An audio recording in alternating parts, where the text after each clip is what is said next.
Bonsoir à toutes et à tous, ici Iliana Reis pour le Weazel News.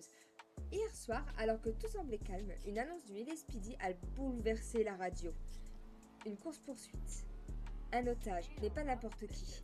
Madame Erin Lynch, anciennement gouverneur de l'État de San Andreas, aujourd'hui secrétaire d'État, mais également conjointe de notre area commander de la Cruz et maman d'une merveilleuse petite fille.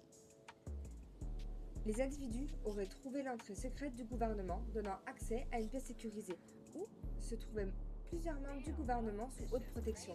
Une évacuation a été organisée pour Madame Lopez Naya, gouverneure de l'État de San Andreas, ainsi que Ravenbrook, secrétaire d'État aux événements. Les assaillants se sont revendiqués comme appartenant au Neon Syndicate. Ils étaient nombreux, lourdement armés.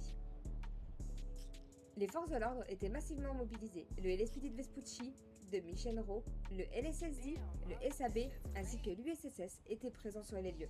Une tente médicale avait également été installée par les médecins du centre médical. Après un long moment de négociation, les assaillants auraient exigé l'annulation des élections ou une preuve qu'une demande avait bien été faite à Washington, celle-ci ayant été refusée. L'enfant de Madame Lynch a pu être relâché et confié à son papa. Pour Madame Lynch, l'attente aura été beaucoup plus longue.